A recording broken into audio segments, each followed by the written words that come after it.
tell you about that later towards the end of our meeting. I'm going to kind of go through the first couple of slides. If you didn't have a chance to put your questions in the short-term parking, you're more than welcome to write them down as we go along. If you come up with more questions and put them up there, and we'll do our best to answer those later. This is our agenda for today. We're going to talk about transitioning a traditional lesson plan to a tech lesson plan. Excuse me, and everybody should have a copy of this on their table. This is the lesson plan that you guys came up with last time. Actually, I updated it a little bit. So the one you guys came up with is on the back, and then with my updates are on the front. So I included like the standards and the competencies, and went into a little bit more detail and cleaned it up to make sure it was all related to interviewing, because the lesson plan that you guys developed had a little bit to do with like reviewing resumes. And when you're doing a lesson plan, you want to make sure it's a nice, clean topic. They're going to go together. The end product's going to be the resume, the cover letter, and the interview. But like if you're going to do a lesson plan on interviewing, you want to make sure that it's strictly interviewing. Don't throw a lot of other stuff in on the students. So they're going to show you some resources that you can use to do that lesson plan digitally or electronically. They're going to show you some of those resources. We're also going to talk about technology for classroom management, like your AB tutor, or so how you can work with your students to get them to stay on task, and traditional strategies for classroom management. And then we're going to do two activities. How could you and what would you? Okay, so that's what our agenda is for today. So we're going to turn it over to Rudy and Alex. Perfect. Hi everyone. For those of you that don't know, my name is Alex. I'm one of the ITS here. Over here we have Rudy.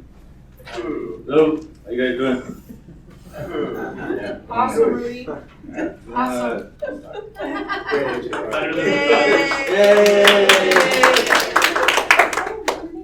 So for the most part, I'm going to be going over your lesson plan with digital tools.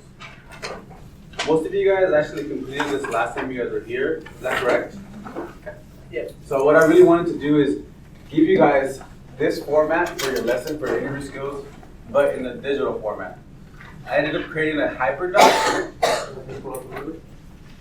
And so the takeaway for today would be this bit.ly. Does everybody here know what a bit.ly is? No. So a bit.ly is a link shortener. It's a website where you're able to put a hyperlink, a huge one, and make it into a smaller version of it. So for this particular HyperDoc, I ended up making a personalized hyperlink for you guys. So if you guys type into any browser bit.ly/TIP HyperDoc, you're going to get a copy of this HyperDoc. Do you guys know what a HyperDoc is? All right. That's a great takeaway. So for the most part, today I'm going to give you guys a lot of digital tools, and I kind of want to press this. I want to give you guys a little disclaimer. I understand that there's a lot of digital tools out there. You're not always going to use them in the classroom, but hopefully you use one before you guys leave today. A HyperDoc essentially is a digital document, a Word document or a Google document that's engaging, it has colors, it has structure, and it has hyperlinks on it. Visually, you can kind of see that. For this particular HyperDoc, I grabbed a sample from one of the HyperDoc websites. And so before you guys leave today, hopefully you guys jot down that bit.ly right there up top. And you guys can save it for later on. So, with your lesson, what's the first part of every lesson when you guys want to start with your students? Any ideas? Yes? Do now assignment? The do now assignment, right? Another example could be a hug, the engagement part, the anticipatory set. I wanted to give you guys some resources that pertains to interviewing skills. So I have a quick video called Millennial Job Interview. Has anyone seen it before? Oh, yeah. We're gonna play it really quick, go ahead.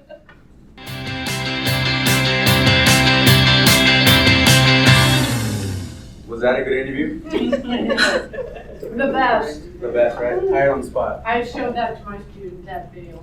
So this is a great resource for you and your students to showcase that. It's really great because it's students like videos. They don't like long videos. It's short, straight to the point, and it engages them, which will basically satisfy that whole engagement piece / hook. Another resource that I wanted to show you guys is the Google Slides. How many of you are currently using Google Slides? Cool. For this particular part of the lesson, I wanted to give you guys something that's a little bit more visual based. So a slideshow. You guys have all seen slideshows, right? For this particular lesson, at the beginning of the lesson, if you use a slideshow with just graphics, it's going to be engaging, but not too extreme, not too much input for your students. This is something that you can do to get them going, question them whether or not they actually have an understanding of how to interview, what is appropriate for an interview, things of that sort. I found this online and I want to give you guys this quick resource that you can use, something like a do now with your class as a whole activity. It would kind of gauge the students to see what they already know, or if they have a good idea of what they should and shouldn't wear to interviews. You would be surprised. I've had students pick out prom dresses and tuxedos for an interview. Yeah, so this is a great visual for that, to get them going and get that creativity popping in the beginning of the class. How many of you are currently using Google Classroom? Perfect. For those of you that aren't, Google Classroom is that hub between you and your students. Most of your students are probably already using it in their other classrooms. So if you guys are interested in using it, let me know at the end of the session. I can definitely drop by. It's that digital hub where you're able to put resources like this so that your students have something later on outside of the classroom. Cool.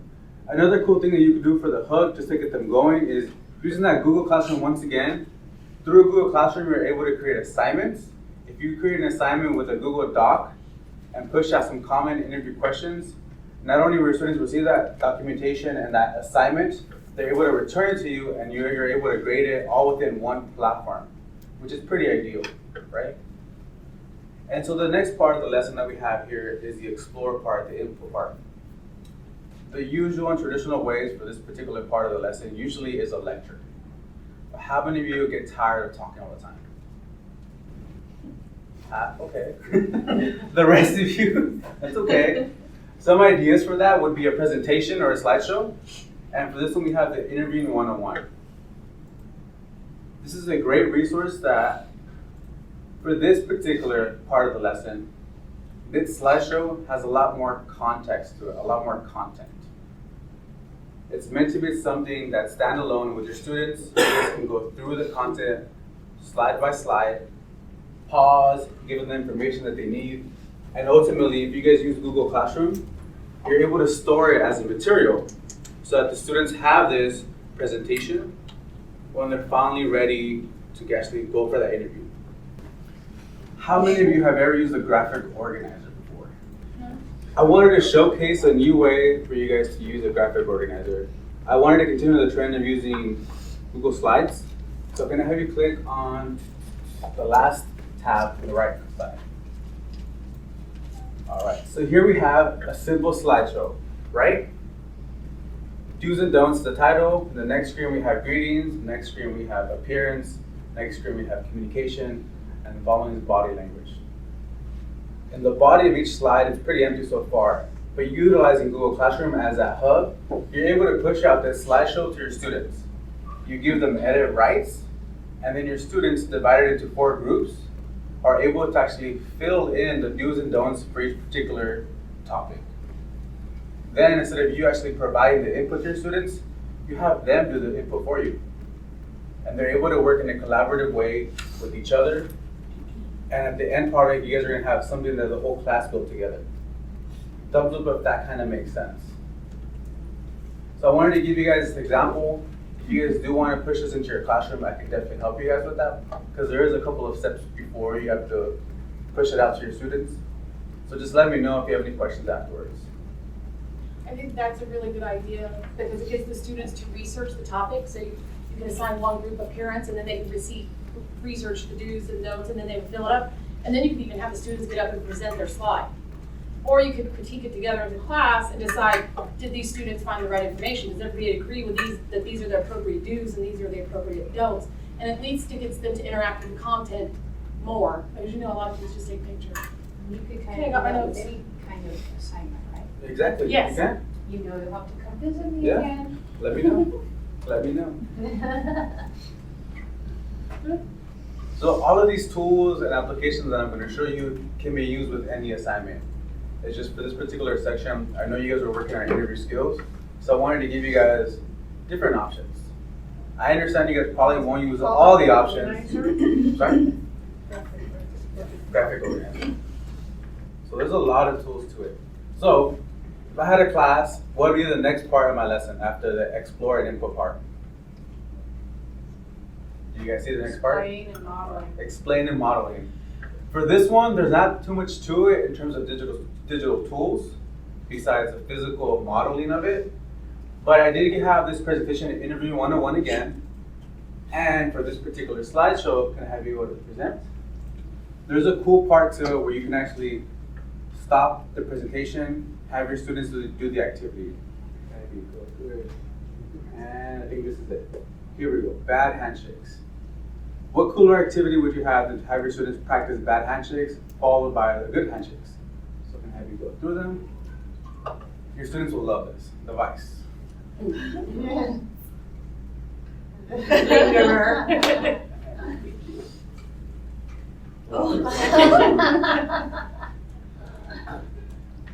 The wrestler.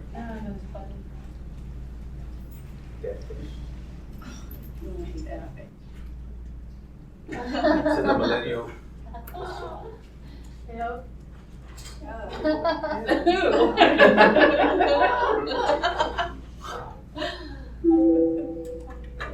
Oh, the wet palm? Click. Go ahead. No, you didn't put anything on there? There it is, yeah. There's just Oh, sweaty palmer. And then this is the screen where you can actually stop it and have the students model that perfect behavior, that perfect handshake. There's a formula for it. It's your right hand, dry palm, eye contact, all that good stuff. So with this slideshow, you're able to actually give your students the input that they need, as well as you're able to stop, control the situation, and give them the opportunity to model that behavior that you want down the road.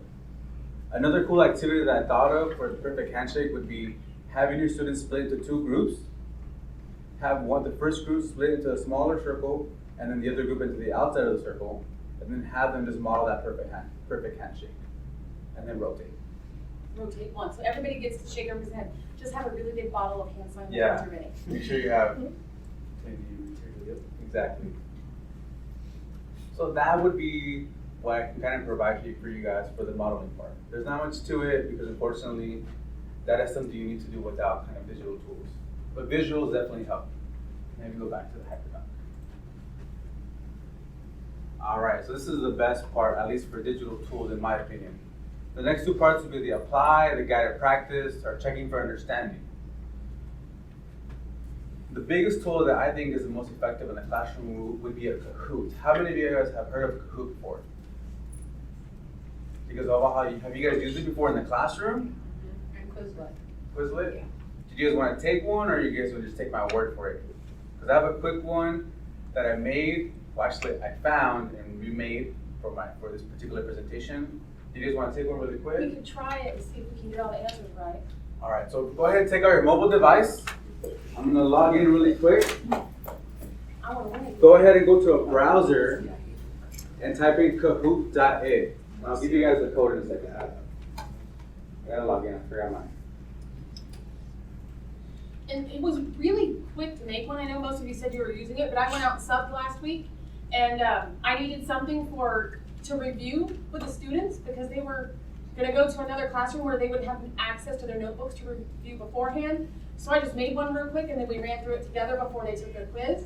So they're not that hard to make. I mean, it didn't look that pretty because I did it really fast, but it's easy to do.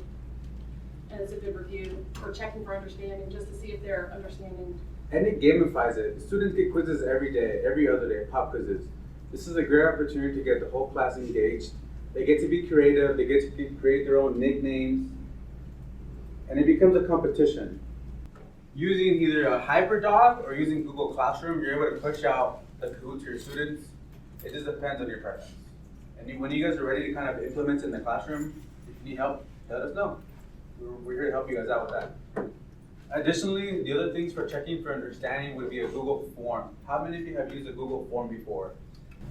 Simply put, a Google form is an online survey or quiz under the Google Suite. It's one of those applications that you have when you click on that little waffle at the top right corner. And you're able to create questions that can be automatically graded for you. So it kind of puts out the grading aspect out of the form. Pretty awesome. Oh, yeah, because you make it a You're quiz. definitely gonna have to come see me again. You make it a quiz. Exactly. If it's just a form, you have to click the button that says quiz and then you assign Alex, points. you're gonna have to come up and see me again. I'm going to show you guys an example, but I wanted to use the example as an exit survey or as an exit ticket. Exit ticket, There yeah. you go. We'll touch upon that in a bit. The next type of thing you can do for checking for understanding can be a question via Google Classroom. In Google Classroom, you have the option to create. When you guys click on create, you're gonna have an option to post a question.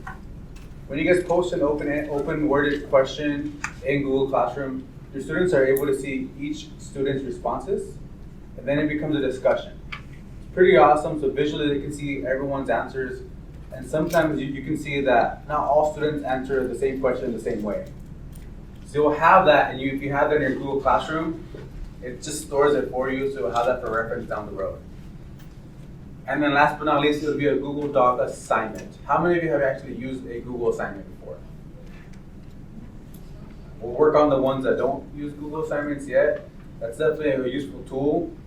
You're able to push out assignments through Google Classroom, attach a Google Doc. It all saves automatically, so students can't say, oh, I lost my work. That's of the past. So we'll talk about that in a bit. So the next part that we have is the independent practice. A great tool that I think would be great for interviewing skills would be Flipgrid. Does anybody know what Flipgrid is? Yes. So Flipgrid is an online video response platform. Once again, it's an online video response platform. You're able to have your own classroom. So here I have Mr. Becerra's classroom. You're able to post a topic in your classroom with basically an assignment for your students. And your students reply back with a video of themselves. How awesome would it be to have your students record themselves answering common interview questions? Most of you have devices in the classroom. This integrates with either mobile devices or laptops. So a student can do it on a laptop or on their phone, and I'm going to just show you a quick example of that by logging in. Flipgrid is one of those platforms that's kind of taking the nation by storm just because it's so easy to integrate into your classroom, both through Google Classroom or just through a link. It all works with your Google credentials at your prospective school districts, so it's seamless. And here's an example. So I have a topic on interview skills, and I have 3 different questions. Can you tell me a little bit about yourself, greatest strengths, greatest weaknesses? You're able to give your students a pro tip for that particular topic. And then we have Immersive Reader. Has anyone ever used Immersive Reader before? What if you have a student who has issues with reading the text on the computer? The Immersive Reader is a tool for that. It makes it a little bit more simplified for the student. It gives them the tools that they need. Up here in the top right corner, from text preferences to text size, spacing, to grammar. Oh, wow. So it's a pretty great tool that's part of Flipgrid under Microsoft. Yeah, it's a pretty awesome tool. But here's Flipgrid. So, in a sense, the students understand that they see that green button. That means it's time for them to record themselves, use their device, find that space in your classroom, and record themselves answering those common interview questions. It changes everything for the student when they actually see themselves answering those questions. How many of you have ever thought, oh, I'm a great presenter, and then you record yourself and you're like, I'm not the best, right? This tool will help your students work on that. If I were to click on it like as a student, I'm gonna bring up my camera, and it should pop up right there. Bam. They record themselves. Look at this guy right here. As a teacher, you have a lot of management features behind this in Flipgrid. We can talk about that in terms of like time limits, in terms of discussion and things like that. But the awesome thing about it is that it's pretty fun. It gives the students to be a little creative if they need to be. at the same time, they're actually going to submit an assignment. How do they submit it? That arrow down there? Yeah. So they will go through the motions of it for the most part. They're able to edit it a little bit to like trim it out, and then they could choose kind of that selfie for the thumbnail, the beginning post, and it has a lot of cool features. Yeah, they'll need a camera on their phone to use this, right? If they had a phone. Exactly. So, are we gonna have like a stationary camera in the class? So Link to all the. depending on your classroom, you can use any laptop. I've seen it where teachers have a station in the room.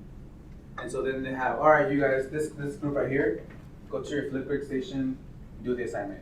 And you can continue on with their lesson with the rest of the students. And I think you were saying that that might be better because if you have everybody using it at the same time, it's gonna have a lot of sound. And in the interference background. and things like that. So it's important, it depends on your classroom. You can easily grab a mobile device, or you can have your students, hey, step outside, do your assignment on Flipgrid, and come back inside. The cool thing about Flipgrid, because it's a platform online, it stores the videos for you. You're able to download the videos and show the parents down the road if they're not doing the assignment, things of that sort. So it's pretty great. And because it's meant for teachers from K to 12, there's a bunch of cool things on it that gives you the management tools that you need. If you guys are interested in using this in the classroom for a particular assignment, let me know. I can definitely help you guys with it. Cool.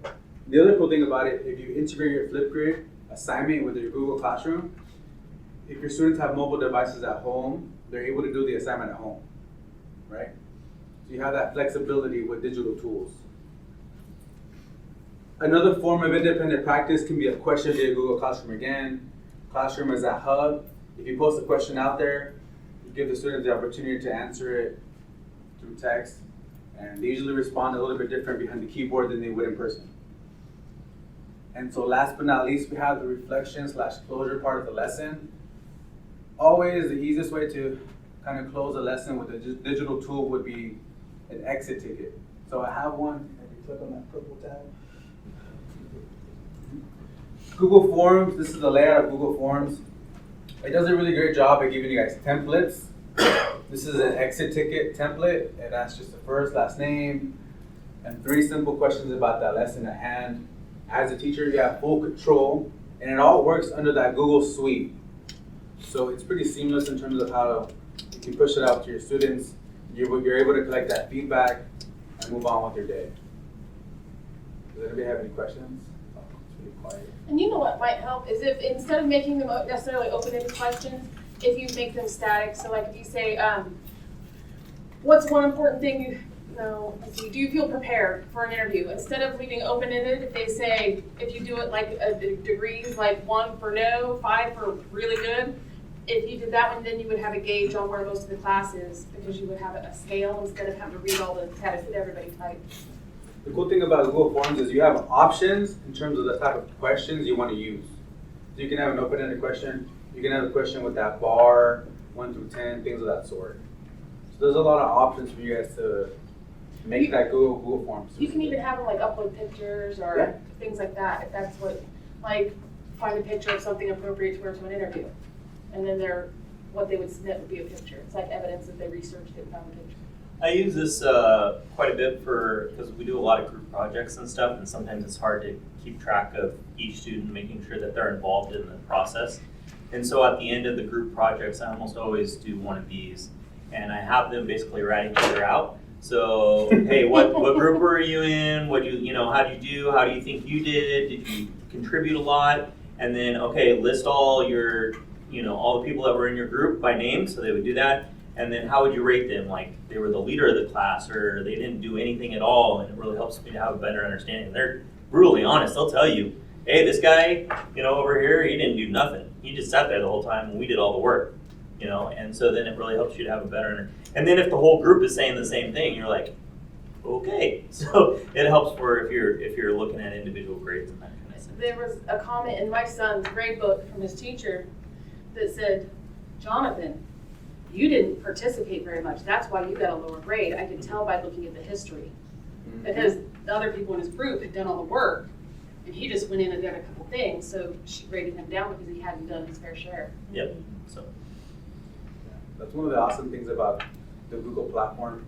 It saves every change you make. It's all based off your credentials, so it knows whether you put in the work or if you don't put in the work. And then with your Google Forms, how do you collect that information? What do you get at the end? You get it just.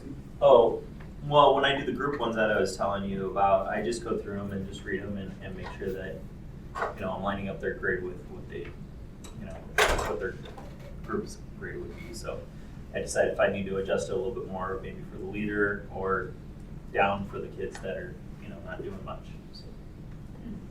And then have conversations with them or whatnot and say, hey, what are you doing? What, you're supposed to be helping on this. So. I do the same thing, but I actually convert it to an Excel sheet because at the end you can take it and convert it to Excel. Perfect. That's my segue. And then you can order it and all that, and that's how you can really quickly find the kids who got rated a 1, and then you see the comment next to the 1, and you can know why. So it's awesome, and it stores everything for you, right? Yeah. It's all there. That kind of sums it up. Can we go back to the HyperDoc? At the bottom of it, for the extension part of the lesson, I put in some HyperDoc samples. This is the website that I actually kind of stole the HyperDoc from. There's different versions of a HyperDoc. It's not necessarily just this particular template right here. This is another graphic way to do it, or if you scroll down a little bit more already. There's different versions of HyperDocs. It's just the way that you want to organize your classroom and the lesson for the day. So that kind of concludes the HyperDoc portion of it. Does anybody have any questions? I do understand that's a lot of tools. Take your time, look them over whenever you have a chance. If you guys have any questions, let us know. We want to make sure you guys feel that you guys are supported, and we're here for you guys. We want you guys to use the technology in the classroom so that it's easier on your end in terms of pushing out assignments and then collecting the information that you need, so that later on, if you have an issue with a particular student, you have that transcript of what they've done and what they haven't done. You always want to go back to previous right there, just make sure it is verbatim. Make sure you copy it as is. You can always go back to it at any time. So, yeah. You can always email us, send us a Skype. We'll do our best to help you guys out. Okay. That's it. Okay. Thank you. Thank you guys for having us.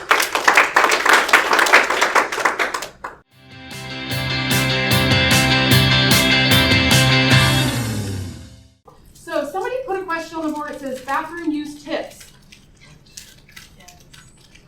Why do you guys have problems with kids going to the bathroom and never coming back? Yeah, a little bit. What is that? So, because if you I shouldn't put that question. But. So my kid at home, my personal children, some of the teachers will give them so many passes at the beginning of the quarter. Like let's say they get 3 bathroom passes. Each time they go to the bathroom, they have to hand 1 in. If they don't use any of them, they give them all back. They get extra credit at the end of the quarter. That might be one strategy. I never let more than 1 student out of the room at a time. I'm like, oh no, you can't go until Bob gets back. Because then they realize that they get mad at each other because you were gone the entire period, so nobody else can go to the bathroom. So they'll learn, you're not going to let people out, so they'll come back quicker. And I usually just tell them, I said, you need to hurry. And I'll write down the time they left so I can check it when they get back. But does anybody else have any ideas or anything that's worked for them in their classrooms? They don't come back, I mark them absent. That's an option? I just have a pass hanging on the wall. Mm-hmm. And I tell them only 1 can go at a time. And if they don't come back, the other ones give them grief. Yeah, I do have passes So too. they all come back pretty quickly because they don't want to hear it from the other students. Yeah. See, my issue is I have 2 students that go to, 3, 1 has been absent, but they're all the tough guys, so nobody wants to give them grief because they're the tough guys. And they're I gone would, for 20 and minutes. it's probably wrong, but I would say, what took you so long? I did. Why are you hanging out in the bathroom? It's kind of gross. I Call did. attendance. And they don't. Call the attendance office, let them know. Or if they don't come back, then you just mark, like she said, mark them absent. Call call security and say, I have 3 students that went to the bathroom, never came back.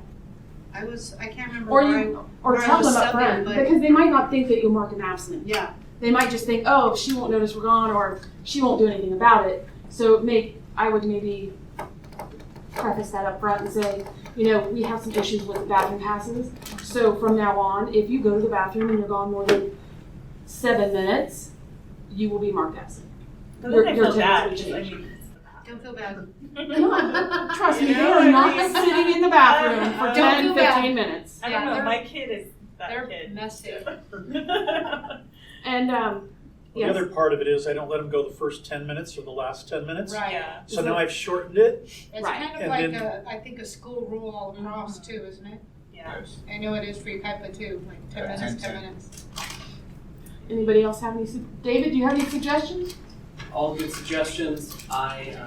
If you have to, call security and just let them know the student's out. You've got a missing student, Missing in action. putting out an APB. No. And when they get back, I'm like, are you all right? Are you okay? I missed you. Oh, what did Chris say? Chris was saying Oh, that he he had saw- a student that left. He And saw that he could see them outside. They They were were gone coming to a back. different building. So when he saw that they were coming back, he and his students all hid in the corner and he turned off the lights. So the guy came, knocked on the door, no one answered. So then he told them to get back in their seats. The kid went and found security to let him back in, and the kid's like, well, no one was here. And Chris thought, we've been here. I think security could be your best friend though. So try to meet the security people, and then like if you see them during lunch, hey, can you do me a favor during 5th period? Just come to my class real quick. Especially because those students are always going to go every period probably. And so just say, hey, can you just take him to the bathroom? And then be like, hey, I'm going to have him take you to the bathroom every time you need to go. well, and I would say in your case, I would try the passes. Like you only get 3 a semester, so use them wisely. Yeah, I doubt that's gonna work. And then if other people want to give them their passes, then that's on other people. But they don't get extra credit. They don't get to go to the bathroom. I missed the first part, but you could also do It was a oh, bathroom. I'm sorry, we're abusing it in this period, so no one can go. We're what in this period? We're abusing it this period, so no one can go, and they may turn on that student. Okay. Okay, so if we think of anything else about bathrooms, then we can write that down. And no one else gets a bathroom pass because I've already given you 5 minutes. So on the overhead, there are a list of classroom management strategies. As I came out and observed a lot of you, I already noted that you were using these without even really knowing what they were. Okay, so it's kind of embedded in what you're already doing. So the first one says break your lessons into small chunks. So to keep the students on task and to make sure you're not losing them, you cover something for so long and then you have an activity that lets them model it or practice it before you move on to the next thing. Okay, that helps them pay attention better. I know I was in one class and I could tell the students were getting kind of antsy, and then the teacher said, okay, everybody stand up, we're going to do whatever, and she had an activity plan for them. So it worked out really well because then the students were able to get up out of the chair, do something, and then they could sit back down and kind of refocus when she brought them back in to finish the lesson. The next one is giving clear directions. It might sound silly, but how many times have you guys given directions and then a student says, I don't understand? And that's all they say is, I don't understand. And you're like, what don't you understand? I just don't understand. Okay? And if I have given them instructions on paper, I will write it on the board. I will say them out loud. I will ask questions. If you still don't get it, you need to ask a peer because I'm going to explain it the same way again. And you're still not going to get it. So I'll give them the opportunity to ask somebody else who has listened to it because perhaps they have a different perspective and they can explain it differently than me. But you always want to make sure that you're giving them directions in multiple forms. And you want to make them as clear and concise as possible. I mean, sometimes you get a sheet with the instructions on it and you're like, oh, what do these people want me to do? Because there's like 50 different things on there. So you need to make sure they're as concise as possible. Develop active lesson plans. That kind of goes back to the thing I said, the teacher letting their students get up and she had an activity plan that was related to the lesson. Proximity control, basically if a student's off task, if you have somebody that's not doing what they're supposed to or talking out of turn, you just go stand by them. Or you call on them. Learn your students' names. Because when you know their name, instead of saying, answer this question, it doesn't look very authoritative. So as long if you know their name, everybody likes to hear their name said. So make sure you learn their names. But proximity, I think that's one of the best ones because as long as you're up out of your seat and you're moving around, that'll kind of keep them on task. It's kind of like a shoplifter I always compare them to. Like they're doing something they're not supposed to, so you go stand near them and say, oh, do you need some help? Of course they don't. They stop doing whatever they're doing and they leave the store. So that's kind of what you're doing to your students. Level of concern, well, if you give them a task to do, you want to make sure that it's tied to something. You want to bring up their level of concern, because if they think they're just doing fun stuff just because they don't have to, and they don't have to produce anything, or they're not going to be assessed on it, why would they care? Like, it's just fun stuff. Maybe they care if it's fun, but how you can do that is by reminding them, like, once we complete this unit, you will be taking a test, it's worth this many points. Please try to stay on task or whatever, but if you raise their level of concern by letting them know how they're going to be assessed and how that may impact their grade.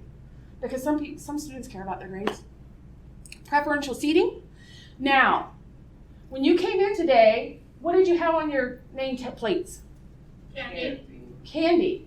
And why did you have to sit where the candy was on your nameplate? Because teachers said. Because the teacher said. Now, if you have students that are just like they're the arguer, they want to argue with everything you say, or they always talk out of turn, or you can't get them to stop talking to their neighbor, and you've moved them across the room, and you've done this, and you've done that, and they still do it. So I saw this done in a workshop, and basically what you do is you give everybody candy. But you remember the students in the class that are on task, that are completing their work, and you make sure you give that, like a Smartie, like I'll give a Smartie to you, and if I know you're always off task, I'm going to give you a Smartie. And if you're always off task, I'm going to give you a different candy. I don't give the ones that are troublemakers the same candy, because I want them separate, but I don't want them to know I separated them. Does that make sense? So, and Chris called it the Jedi mind tricks, and he said it was very like psychological and kind of creepy, but I thought it was really good because I never thought of that when I was in the classroom. How many times did I say, you need to move over here. You need to come sit by me.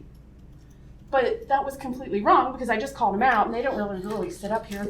And if I can get them seated near somebody who cares about their grade and who's always on task, eventually they're going to get sick of them and be like, you need to stop because I need to get a good grade. So that kind of helps them. Another example this person in particular said was, you always seat the people that are always trying to get your attention out of your line of sight. So you would sit one over here, because you don't want to make direct eye contact with them. Because if they think they got your attention, they'll just try to pull you in. Okay, so I don't know how well that works, but I want to try that too because I thought it was interesting. So preferential seating. So there's different tricks you can do. The candy one, I just thought it was really good because if you're just handing them out the door and you're like, oh, hi, Bob, here's your Smartie. Sarah, Anthony, whatever, they get the same candy. And then here comes the other troublemaker, whoever's going to the bathroom. Oh, hi, here's your dum-dum. You make sure you sit with the dum-dums over there. And it was just a play on words with candy. I don't mean anything by it. And none of you are bad. Like, none of you, I didn't separate you like that. I just randomly put the candies on it so you can see how it would work. Yes, I'm sure. Out of it. I don't know. I'm sure. Praise on-task students. So hopefully if students see you commenting more about the students that are doing well, eventually, hopefully they will get the picture that if I want some attention, then I should stay on task and do well. Because if you're always hounding on the kid that's doing no good, they just kind of get used to listening to you. Like Snoopy. A warning system. Ryan got up and flashed the lights on and off. If you're trying to get a group's attention, how do you do that? Other than flashing light, is there anything else you can do? Sit next to your phone. What do you Get mean? ready to call security. Dude, come on. That's what I do. You're special. They sit there and they just get off. I'm good now. Well, that might work in your case, I guess. I see your point now. I give them a disapproving look, and the other students start hitting them. So be quiet, be quiet.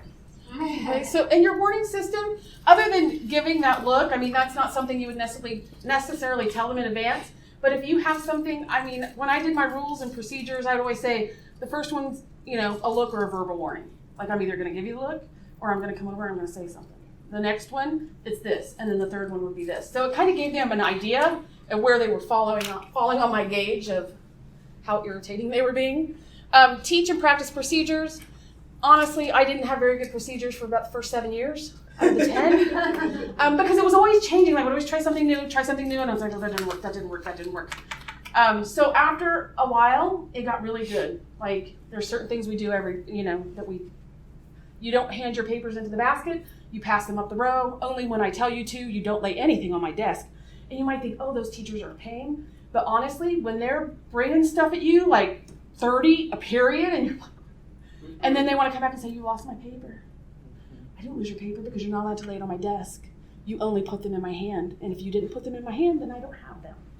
So that's how I kind of got around kind of corralling all the different things that were going on. For me, it's Together. consistency. If I'm Mhm. saying I'm going to do something, I need to do it because they're just going to keep pushing me until they see how far they can Right. go with me and test me every day. So it's like You have to do the same it's like every I day. have to. It's like I If put this myself in a happens position today- to where I need to do it and just not say I'm going to do it, not do it. I agree with that. And that kind of falls under practice or procedures. Like if you have certain procedures you want them to do every day, you make them do them every day. Don't say, oh, I'm tired today, I'm gonna let them do whatever. Okay, so really quick, I want everybody to stand up. And I'm not gonna stretch, I'm not a lamb. But what I want you to do is I want you to look at the partners at your table and tell them one thing that you've really enjoyed about teaching. You have about 1 minute. Really enjoy, no negativity, has to be positive. I'll have to work in the rain. 1 minute, go. This is my group. Okay, so everybody should have shared something with your group. But what I want you to do right now is I want you to think about who would be the best leader. And on the count of 3, you're going to turn to them and go, ta-da! The person with the most ta-das is the leader. No, it's just that big. It's not that big. Okay, 1, 2, 3. Ta-da! Who got the most ta-das? Marcos, who's the leader here? Yay, you win too. It would have been better if Okay. we walked in. I know. It's like, Who's going to be the leader? Who got 2 and 2? We first voted Jason, so I'm gonna say Jason. Okay, Jason's the leader. Yeah. I got 2. You got 2? Okay. So you're the leader. So on your table, you'll find, you guys can go ahead and sit down. On the table, you'll find an envelope that says mystery envelope number 1. In the envelope, there are scenarios. And you need to come up with how you would deal with those. I have provided these. I have one at each table, but I'll give you each one. They're kind of the classroom management strategies we just went over, but they have examples, they have the desired outcome, and you guys need to come up with a strategy how you would handle the student in that situation. So I just give this up to. No, you talk about it and you all decide. Okay. Like one way you would deal with it for each. And I'm going to give you a paper to write on. Can you give them this big sticky note? So I showed all of them. Students who are in class. Yeah, you tell them. And then you guys talk about it, decide how you would deal with it, why you would do In and out that, of class. and how do you think it's going to help.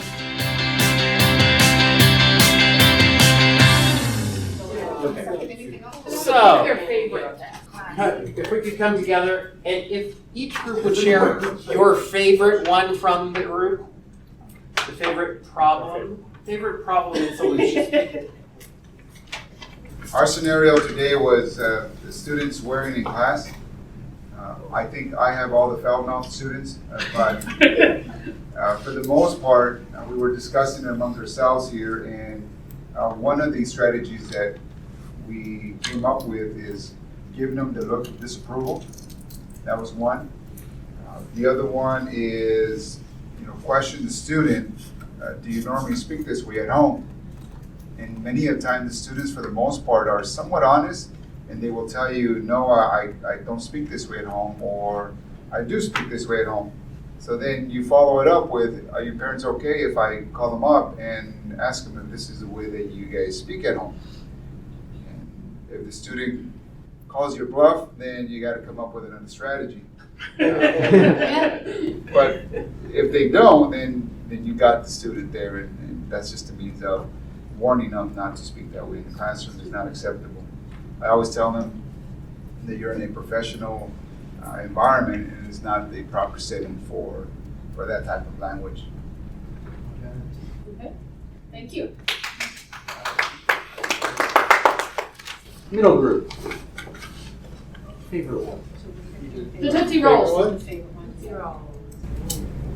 We had a couple. I think the one we liked kind of was student repeatedly out of their seat, and that was just kick their chair away, kick their seat away, like maybe give them a different one or have them just stand up because then they want it. But our most difficult one was definitely the students sleeping in class, because like the steam shops have tools, the auto shops have tools, a lot of us have tools in our classroom. It's like there's no way you're gonna put someone that's not available mentally and awake with tools, because now it's a liability issue.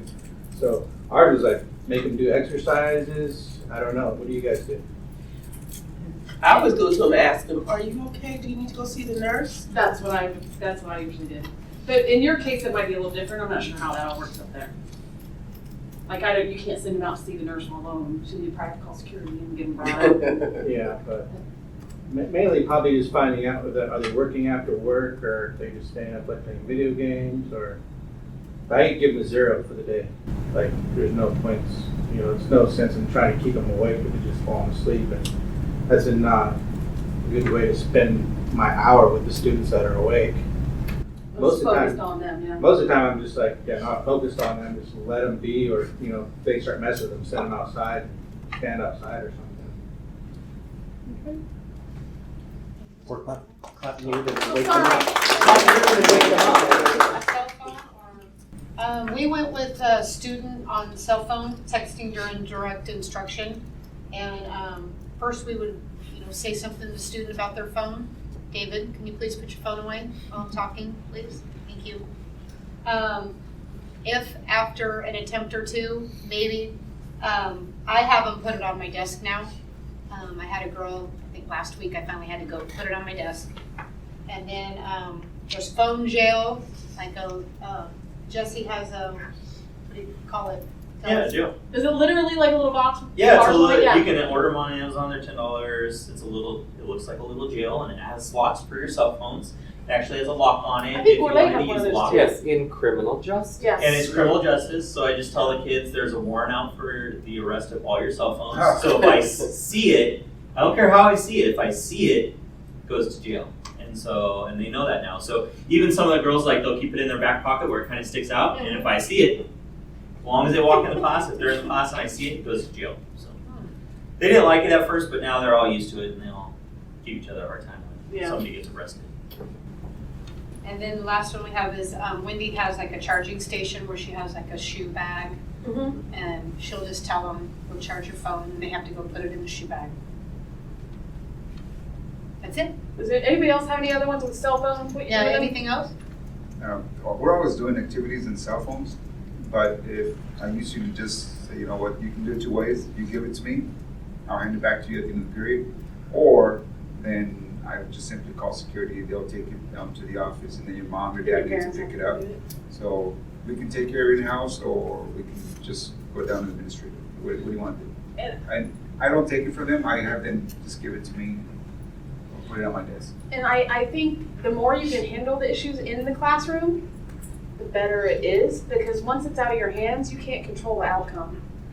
And if you're not happy with the outcome, what's your recourse then? Right. Like if you send them down to the principal's office and then they just send them right back because they already have 20 kids sitting in there waiting to talk to them, you still haven't resolved your problem. Now you have the student back who didn't get in trouble, and now you look like you don't have any power. So if you can find a way to take care of it in the classroom, like, what is that? What happens in Vegas stays in Vegas? Mm-hmm. Like, what happens in our classroom stays in our classroom. Let's take care of it here. And that everybody might not agree with that idea, but and it depends on the situation. I mean, if it's something like they're fighting or whatever, you're not going to just say, "Oh, it's okay, sit down." But if it's for small things like that, the more you can find a way to get to the students and handle it in your classroom, the better it will be for you in the long run. Yeah, my policy at the school, though, my principal said we can't take away their phone just because of liability, because phones cost money now. So he doesn't want you to touch it and just send the students to him right home. So.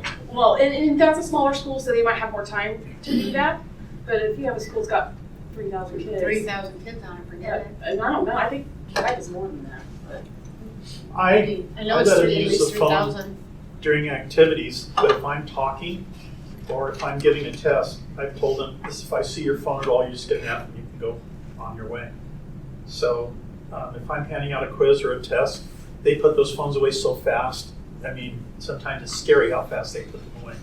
But I just want to make it a 0 on it. I don't really care. So. Okay. I think they were all good ideas. And I know that we have probably a lot more ideas. I'll collect your papers and then I'll type them up and then I'll send out all the suggestions that everybody put down. That way you guys can have it all for a reference. But we have one more activity and I want to make sure that we get to it. On the count of 3, that's a duh, point to the leader. 1 of your table. 1, 2, 3. Have a seat. Wendy take mystery envelope 2 and open that up. Okay, so the next envelope that you just opened up is, it's not necessarily classroom management, it's more about discipline. So the scenarios that you've received are like students fighting. It's like, well, how would you react to it? How would you handle that? And under that envelope, there's actually a copy of Ed Code as far as like weapons and fighting and what can happen to a student. And then there's also one on breaking up fights, so you can use those as reference to come up with an idea of what you would do or how you think it should be handled once it's out of your hands, okay? So how would you react to it and how do you think it will, what kind of discipline do you think the student would get once it's processed through the office, okay? That's your goal.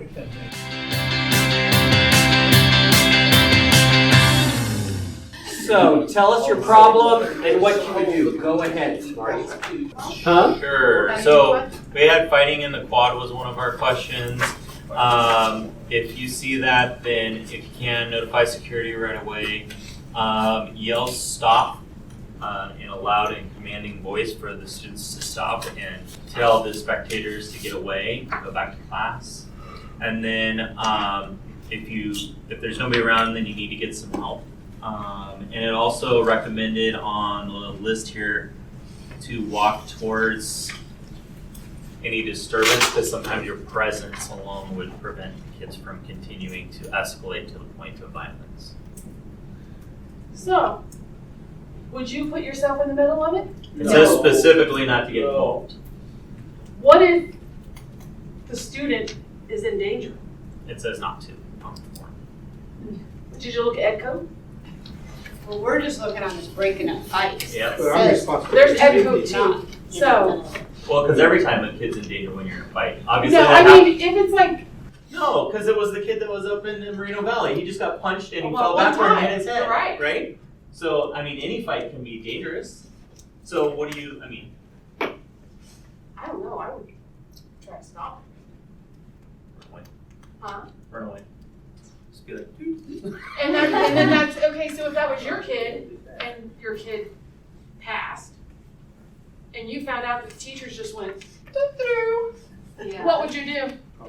Be really mad. Speaking from the gut as a parent myself, and I'm reactionary anyway, and it almost happened at Rev, I did kind of get involved because it happened so fast. As a protector, instinctively, I'm going to get involved.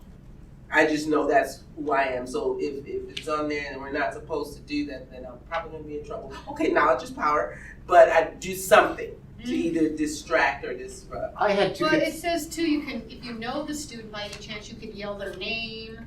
Right, No. I would do everything I could, Yeah. like you mentioned, but if that didn't work, so you're just gonna turn around and walk the other way? I Call wasn't in the security quad. I had two kids fighting in class. Just started going at it. And not a big guy. I got in between them. If I didn't feel I could control it, I wouldn't have gotten in between them. And it was just something, they threw some verbal jabs back at one another and it just escalated. And then as I'm getting in between, I'm telling another kid, call security! Teacher boys came out.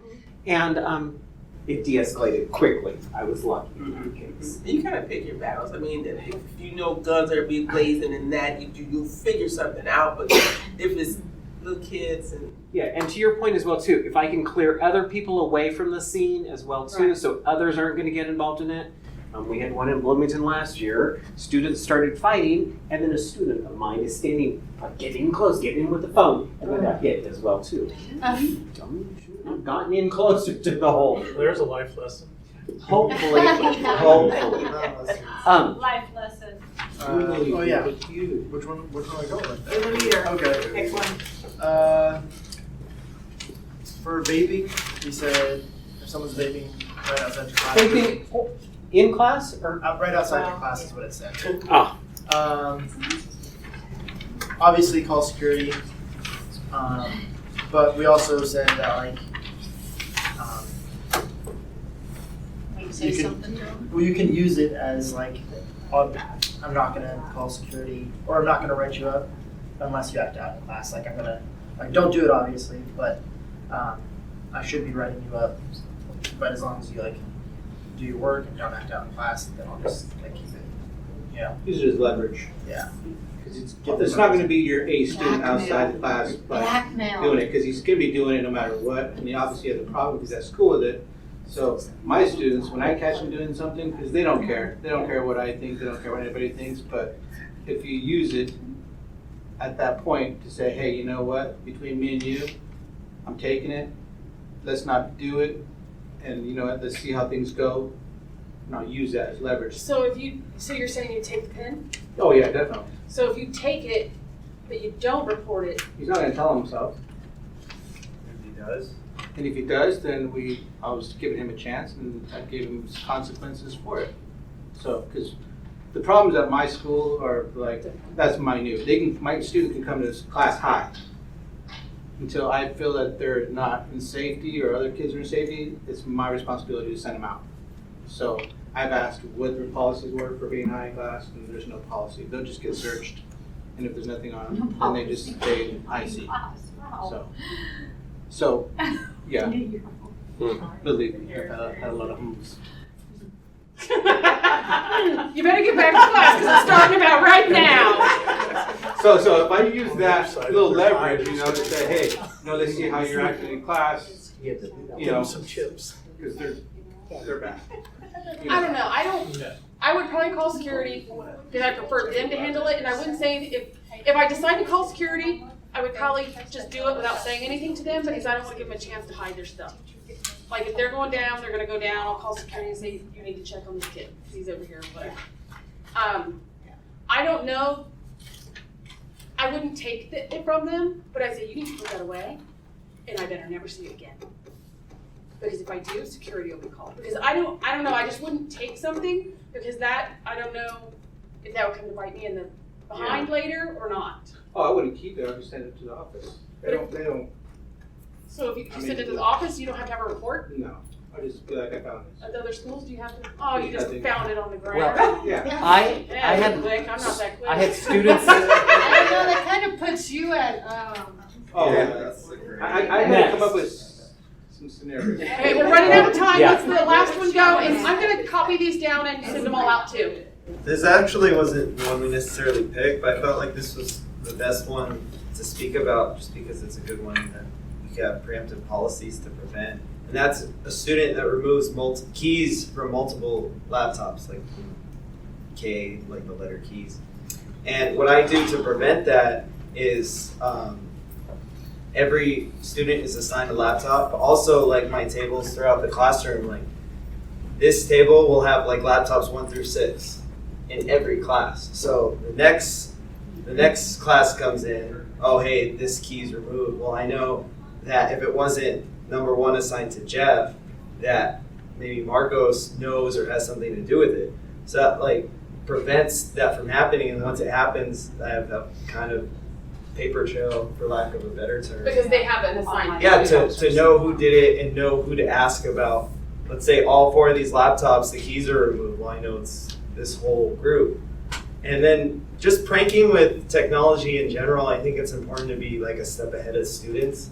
So what Marcos has had trouble with in his classes is like making the desktop upside down by hitting like alt control. oh, I hate that. And so what's awesome about that is you just, if you know what you're doing, you can fix it real quick. And then you can catch the student the next day. Not many students even if they're tech savvy, they don't know how to do that. You set that same computer upside down again. And then the students all get their laptops. You kind of hang over there, act like you're talking to Jimmy, and you see him flip it around. Oh, hey, I thought you didn't know how to flip it back around, dude. You just did it. Do you know? You know? Yeah. Like when you first try to catch them, I don't even know how to make it upside down. Well, how do you know how to make it right side up again? To kind of follow up with yourself, or maybe you don't hope you ask more questions next time. So, have a nice evening. Have a great interview. You got 1 day left. Yay.